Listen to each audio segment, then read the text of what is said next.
नर्म विवाहे च वृत्त्यर्थे प्राण संकटे गो ब्राह्मणार्थे हिंसायाम नावितम शाप चिकित्सितम। शुक्राचार्य महाराज कहते हैं ऐसे 8 जगह पर झूठ बोल देने में पाप नहीं लगता। सबसे पहले स्त्री, इन माताओं बहनों से यदि आपको झूठ बोलना पड़े, झूठ बोल दीजिए, आपको पाप नहीं लगेगा। क्यों? आप किसी का कत्ल करके आओ और आकर के अपनी पत्नी को बता दो, उसको पता है कि हमारे पति जो कत्ल करके आए हैं, यदि बात खुल गई, किसी को पता चल गई तो उनको फांसी हो जाएगी, इस बात को जानती है। लेकिन आप वो उस बात को पचा ही नहीं पाएंगे। जब तक वो किसी दूसरे से ना कह देंगे वो पानी नहीं पी सकती, तो सबसे पहले जाएंगे पड़ोसन के यहाँ, अरे मैंने जानती हो क्या हुआ, हमारे पतिदेव फलनवा को मार करके चले आए हैं, अब हम आपको अपना जान करके आपसे आकर के बता दी, लेकिन आप किसी से मत कहना। वो तो अपना भार पड़ोसन के यहाँ उतार दिया, वो भी बेचारी क्या करे। वो भी पहुंच गए पड़ोसन के यहाँ, वो भी अरे वही जानते फलनवा फलाने का कत्ल कर आए हैं, वो आकर के हमसे बताई, और लेकिन आप किसी से मत बता। जितना मीडिया से कोई समाचार चाहे देर में फैले, लेकिन इन माताओं बहनों से वो समाचार 1 घंटे में ही पूरे गांव में फैल जाएगा। क्यों? क्योंकि इनको श्राप लगा है, ये कोई भी बात पचा नहीं सकती। इनको कोई कैसा भी गुप्त बात है, यदि आप बता दिए, आप चाहें कि ये गुप्त रखेंगे इस बात को, ये गुप्त रख ही नहीं सकते, क्योंकि इनको श्राप लगा। महाभारत का युद्ध जब समाप्त हो गया, धर्मराज युधिष्ठिर अपने पूर्वजों का पिंडदान करने के लिए जब बैठे, कुंती आकर के धर्मराज युधिष्ठिर से कहते हैं कि कर्ण का भी पिंडदान कर दो। क्यों? वो आपका बड़ा भैया है। धर्मराज युधिष्ठिर ने कहा कि मां, यदि कर्ण हमारा बड़ा भैया था, ये बात आप पहले बताई होती तो महाभारत का युद्ध जो है वो अलग दृष्टि से होता। अपने ही हाथों से मैं अपने बड़े भाई का वध किया। मां, मैं श्राप देता हूं कि आज के बाद में कोई भी स्त्री अपने हृदय में बात को पचा नहीं सकती। तो शुक्राचार्य जी महाराज कहते हैं कि स्त्री, सबसे पहले स्त्री से, अपने पत्नी से यदि झूठ बोलना पड़े, झूठ बोल जाओ, पाप नहीं लगेगा। नर्म विवाहे जा, कोई बेटी का विवाह यदि होने में यदि आपकी के झूठ बोल देने से उसका विवाह हो जाता है, तो वहां पर भी झूठ बोल देने से पाप नहीं लगेगा। वृत्त्यर्थे, यदि आपकी वृत्ति जा रही है जिससे आपके परिवार का पालन पोषण हो रहा हो, और आपके झूठ बोल देने से आपकी वृत्ति, नौकरी, जो भी पेशा है वो बच जाए, तो वहां पर भी झूठ बोल देने में पाप नहीं लगता है। प्राण संकटे, यदि आपके प्राण संकट में पड़े हुए हैं और यदि आपके एक बार झूठ बोल देने से आपके प्राणों की रक्षा हो जाती है, वहां पर भी झूठ बोल देने में पाप नहीं लगता है। गौ, यदि आपके झूठ बोल देने से गौ माता की रक्षा हो जाती है, ब्राह्मणों की रक्षा हो जाती है, तो वहां पर भी झूठ बोल देने में पाप नहीं लगता। ऐसे 8 जगहों पर बताए शुक्राचार्य जी महाराज कि झूठ बोल देने में पाप नहीं लगता। राजा बलि ने कहा, कुछ भी हो, स्वर्ग नरक अपवर्ग को न सोच मेरो, सब तज यदि सत्य धर्म को निभाऊं मैं। क्योंकि यह स्वर्ग नरक का डर हमको नहीं लगता, हमको ये डर लगता है कि कभी हमारे द्वारा असत्य भाषण न हो जाए, हमारे मुख से कोई असत्य न निकल जाए। इस स्वर्ग नरक तो इससे सब छोटे हैं। राजा बलि संकल्प करने के लिए तैयार हुआ, संकल्प करके और 52 भगवान को प्रदान किया, और संकल्प करने के बाद, देने के बाद में साष्टांग प्रणाम करता है, लेटता है, और उतनी ही क्षणों में 52 भगवान विराट रूप धारण कर लिए। विराट रूप धारण किए और देखते ही देखते एक दो ही पद में पावन भगवान तीनों लोकों को नाप लेते हैं। तीसरा पैर रखने के लिए कोई जगह न बची। पावन विराट भगवान नारायण अपने गरुड़ से कहे कि इस राजा बलि को बांध लो, क्योंकि इसने देने के लिए कहा था। 3 पैर भूमि 2 ही पैर इस तीनों लोक नप गए। तीसरा पैर रखने के लिए कोई जगह न बचे, इसको नरक में ले जाकर के डाल दो। गरुड़ जी राजा बलि को बांध दिए। ब्रह्मा जी भी आए, प्रार्थना किए भगवान की। यहाँ तक प्रहलाद जी भी आए और इनकी पत्नी आई, वो भी प्रार्थना की, भगवान आपने बड़ा अच्छा किया। इनको ये अहंकार था कि मैं त्रिलोकाधिपति हूँ, त्रिलोकाधिपति ये कैसे हो सकते हैं। आपने दिया तीनों लोगों की संपत्ति, आपने बहुत अच्छा किया। और इनको थोड़ा सा उस संपत्ति को, तीनों लोगों की संपत्ति पाकर के थोड़ा सा अहंकार हो गया, सब कुछ आपने छीन लिया, ये डबल बढ़िया किया। ये राजा बलि की पत्नी कह रही है, आपने सब कुछ छीन लिया है, डबल बढ़िया आपने किया। राजा बलि पड़ा हुआ मुस्कुरा रहा है। भगवान ने कहा कि अब तीसरा पैर रखने जो संकल्प आप किए थे, संकल्प पूर्ण नहीं करोगे, नरक में जाना पड़ेगा। राजा बलि भगवान की तरफ मुस्कुरा करके राजा बलि ने कहा, प्रभु एक बात बताओ कि धन बड़ा होता है कि धनवान बड़ा होता है। भगवान ने कहा कि धनवान बड़ा होता है, क्योंकि धनवान से ही धन है। तो राजा बलि ने कहा कि 2 पैर में तो आपने धन को नापा, और तीसरा ये धनवान आपके सामने पड़ा हुआ है, किसी के सर पर अपना पैर रख। जो सौभाग्य राजा बलि को प्राप्त हुआ, भगवान अपना शरण राजा बलि को के सर पर रखे, इसका मतलब भगवान राजा बलि को पूर्ण रूप से अपना लिए। एक होता है कि अपनाना और एक होता है पूर्ण रूप से संकल्प। जैसे संकल्प जो होता है पूर्ण रजिस्ट्रेशन होता है, उसी प्रकार से एक तरफ से रजिस्ट्रेशन कर ले कि हाँ पूर्ण रूप से राजा बलि हमारा ही। इसके बाद में भगवान राजा बलि से कहे कि हम आपके भक्ति भावना दान से बहुत प्रसन्न हैं, जो मांगना चाहते हो मांग लो। राजा बलि ने कहा कि भिखारी से क्या मांगे, जो मांगने आया हो दरवाजे पर, जो आपके दरवाजे पर मांगने आए उससे ही मांगने लगो, कैसा लगेगा। राजा बलि ने कहा कि भिखारी से क्या मांगू, जब आप ही मांगने आए, मैं आपसे क्या मांगू, हमको मांगने की कोई इच्छा ही नहीं है। आपकी कृपा से मैं तीनों लोकों का त्रिलोकाधिपति रहा। देवता होते केवल एक छोटा सा स्वर्ग होता है, उस साम्राज्य के ही राजा बने। अपने को देवता मानते हैं, अपने को इंद्र मानते हैं, अपने को कुबेर मानते हैं। हम तो त्रिलोकाधिपति थे।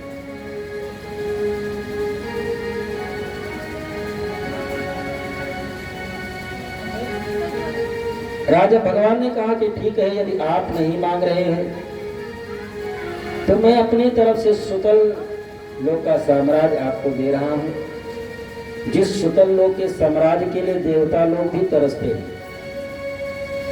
जिस सुतल लोक के साम्राज्य के लिए देवता भी तरसते हैं, उस सुतल लोक का साम्राज्य हम आपको प्रदान कर रहे हैं। जाकर के वहां आप अपना साम्राज्य स्थापित करें, और जो कुछ इच्छा है आपकी तो निसंकोच आप कह सकते हैं।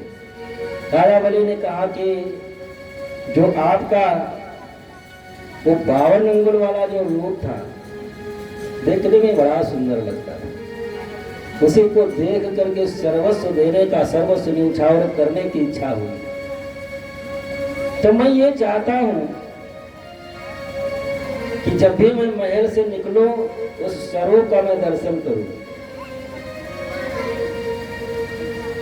तो भगवान ने कहा कि हम आए थे तुमको छलने के लिए, आप हम ही को छल लिए। तो सुतल लोक का जो साम्राज्य है उसमें 52 द्वार है। उस साम्राज्य में 52 द्वार है। अब क्या पता आप किस दरवाजे से निकलेंगे, हमको क्या पता। हम एक 52 रूप धारण करके आए थे तुमको छलने के लिए, अब तुम्हारी पहरेदारी करने के लिए हमको 52 रूप धारण करना पड़ेगा, क्योंकि 52 जब भी निकले आपको दर्शन देना है, तो हम 52 रूप धारण करेंगे तभी तो दर्शन दे पाएंगे। हमको क्या पता किससे तुम निकलने वाले हो, किधर से आने वाले हो, किधर से जाने वाले हो। सकल लोक का राजा बना राजा बलि, 52 भगवान 52 रूप धारण करके अब पहरेदार बने बैठे हैं लाठी लिए। लक्ष्मी जी को ये पता चला कि गए थे राजा बलि को छलने के लिए, स्वयं अब पहरेदार बन करके रह गए। तो सावन शुक्ल पक्ष पूर्णिमा को लक्ष्मी जी जिस दिन रक्षाबंधन जिसको आज हम आप मनाते हैं, उस पूर्णिमा को लक्ष्मी जी आई और राजा बलि के हाथों में रक्षा बांधती हैं। राजा बलि ने कहा, बहन जो मांगना चाहती हो मांग लो, आज आप रक्षा बांधी हैं। लक्ष्मी जी ने कहा, क्या मांगना आपसे भैया, यदि आप प्रसन्न हैं, देना ही चाहते हैं, तो आपके दरवाजे पर जो पहरेदार है यही हमको दे दो। राखी बांध करके भगवान नारायण को लक्ष्मी जी छोड़ा पाए। अब आप सोचें कि जिस राजा बलि के यहाँ भगवान मांगने गए हो, जिस राजा के यहाँ लक्ष्मी जी मांगने के लिए गई हो, क्या कोई साधारण रहा होगा? साधारण इसलिए नहीं रहा कि उसके ऊपर गुरु की कृपा रही। गुरु सामर्थ्यवान रहा, गुरु हमेशा उपदेश देने वाला रहा, गुरु सन्मार्ग पर चलाने वाला मिला, जो क्षण क्षण पल पल सन्मार्ग पर चलने के लिए उपदेशित करता रहा, आदेशित करता रहा और गुरु की आज्ञा मानते हुए राजा बलि कार्य करता रहा। इतना सामर्थ्यवान हो गया कि त्रिलोकाधिपति भगवान नारायण को भी उसके दरवाजे पर मांगने के लिए आना पड़ा। जो लक्ष्मी है उसको भी उसके दरवाजे पर मांगने के लिए आना पड़ा। श्री सुखदेव जी महाराज कहते हैं कि राजन, भगवान राजा बलि की महिमा को बढ़ाने के लिए यही चरित्र लीला की। और अब समय हो गया काफी। भगवान के जन्म, भगवान कृष्ण के जन्म की कथा 9वें स्कंद में 24 अध्याय, 12 अध्याय में सूर्य वंश की कथा है पहले, और 12 अध्याय में चंद्रवंश की कथा है बाद में। पहले सूर्य वंश की कथा है, उसके बाद में चंद्रवंश की कथा है। पहले राम जन्म की कथा है, राम की कथा है, उसके बाद में कृष्ण की कथा है। क्यों? क्योंकि बिना राम चरित्र समझे कृष्ण चरित्र समझ में आएगा नहीं। क्योंकि जो राम ने किया है वो करने के योग्य है, और जो भगवान कृष्ण ने किया है वो करोगे तो बर्बाद हो जाओगे। भगवान राम ने जो किया है वो करने के योग्य है, वही मानव का कर्तव्य है, वही मानव का धर्म है। लेकिन भगवान कृष्ण ने जो किया है वो करोगे तो बर्बाद होने में देर नहीं लगेगा। वो 6 दिन के थे, पूतना हलाहल विष हस्तन में लगा करके आई, उसको भी पी गए। 5 वर्ष की अवस्था में 1000 फन वाले कालिया नाग के उत्थान पर नृत्य किए। एक घर में सांप आ जाए तो पूरे परिवार घर छोड़ करके भाग खड़े होते, तो उनका अनुकरण हम आप कैसे कर सकते हैं? भगवान कृष्ण की जितनी भी लीलाएं हैं सब बड़ी टेढ़ी हैं, लेकिन भगवान कृष्ण ने जो कहा है वो करने के योग्य है। गीता भगवान कृष्ण ने जो कहा है वो करने के योग्य है, भगवान राम ने जो किया है वो करने के योग्य है। बाकी राम और कृष्ण दोनों एक ही हैं, दोनों में कोई अंतर नहीं है। राम कृष्ण दो एक है, अंतर नहीं निमेष, इनके नयन गंभीर हैं, उनके चपल विशेष। राम और कृष्ण में कोई अंतर नहीं है, दोनों एक ही है। संक्षेप में सूर्यवंशी कथा विस्तार से तो केवल राम कथा बोला जाए तो जन्म से लेकर के विवाह तक कराने में ही 9 दिन बीत जाता। तो 5 मिनट में कौन सी राम कथा होगी, लेकिन शास्त्र की मर्यादा रखने के लिए थोड़ा सा स्पर्श तो करना ही पड़ेगा। ब्रह्मा जी के पुत्र हुए मरीच, मरीच के पुत्र हुए कश्यप, कश्यप के पुत्र हुए विवस्वान, विवस्वान के पुत्र हुए श्राद्धदेव, श्राद्धदेव की पत्नी का नाम श्रद्धा था। और इन्हीं के वंश में आगे चल करके एक अम्बरीश नाम के राजा हुए जो नवाब के पुत्र थे। अम्बरीश जी महाराज एकादशी का व्रत किया करते थे और एकादशी के पारण के समय सबसे पहले ब्राह्मणों को भोजन कराने के बाद में स्वयं पारण किया करते थे। और शास्त्र में लिखा है कि सनातन धर्म मानने वाले और कोई व्रत कर पावे या न कर पावे, और कोई धर्म कर पावे या न कर पावे, लेकिन एकादशी व्रत सबको करना चाहिए। छूट केवल उन्हीं लोगों के लिए है, 12 वर्ष के नीचे जो बालक है उसके लिए छूट है, और जो 60 साल के ऊपर हो गए वृद्ध हैं, रोगी हैं, उनके लिए छूट है, वो करे या न करे। बाकी एकादशी का व्रत सबको करना चाहिए। एकादशी व्रत सबके लिए अनिवार्य है।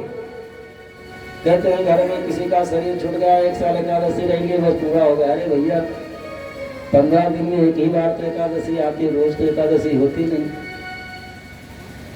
महीने में 2 ही दिन तो व्रत करना है। तो एकादशी का जो व्रत है इसकी महिमा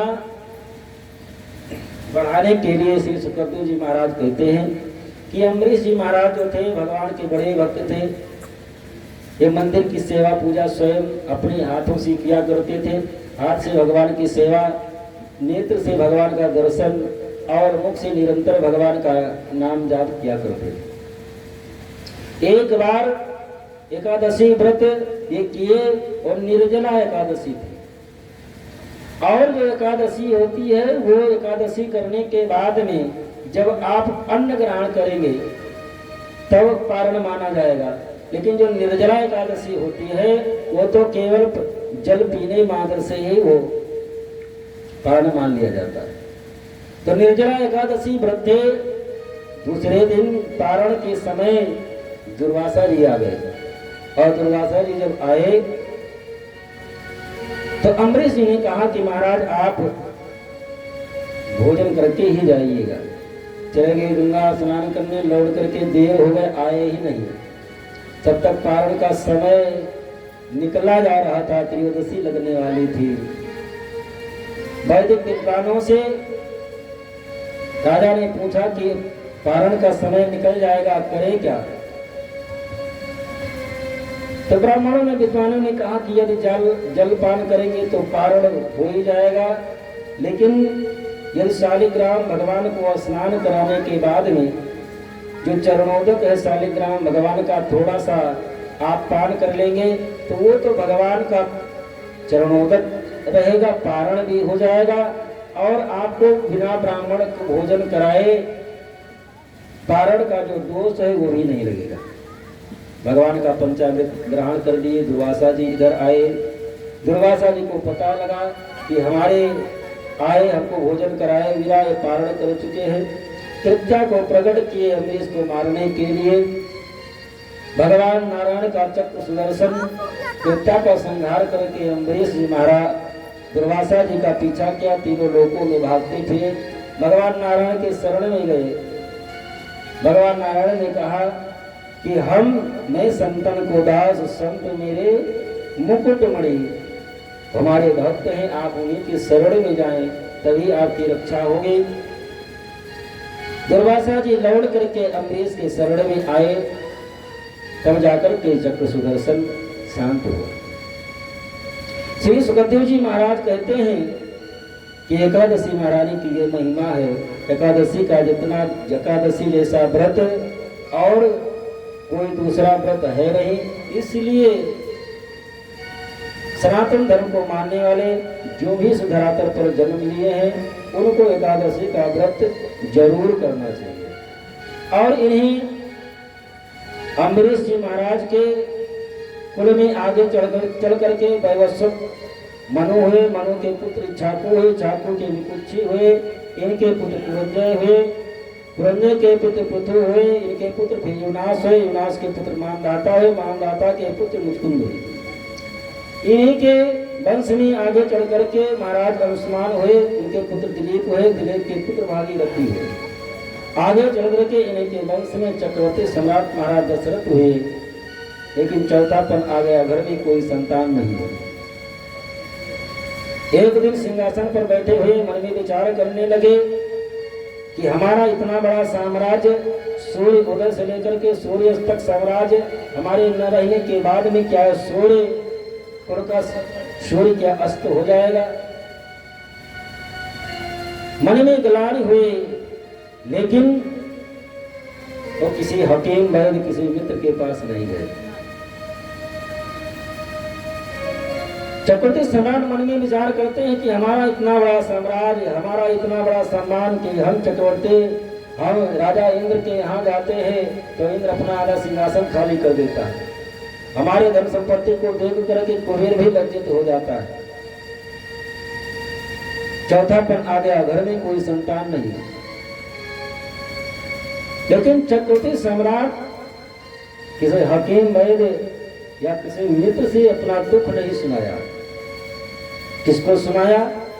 एक बार भूपति मन मानी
गुरु को सुनाया।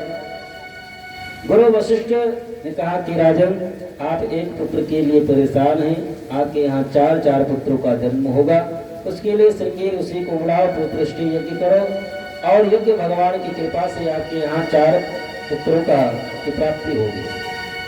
श्रृंगी ऋषि को बुलाए, अयोध्या से उत्तर में मखौड़ा है, वहीं पर पुत्रष्टि यज्ञ हुआ। यज्ञ नारायण भगवान प्रसन्न हुए, स्वयं अग्नि भगवान क्षर प्रसाद लेकर के प्रकट हुए, श्रृंगी महाराज को दिए, श्रृंगी जी वशिष्ठ जी को ला करके दिए, वशिष्ठ जी महाराज दशरथ को दिए।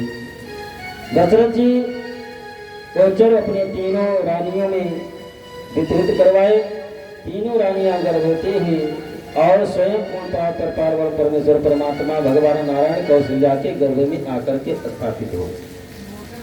समय आया, नवमी तिथि और चैत का महीना है, नवमी तिथि है, मंगलवार का दिन है और दिन के ठीक 12 बजे कौशल्या के सामने चतुर्भुज रूप में भगवान प्रकट हो गए।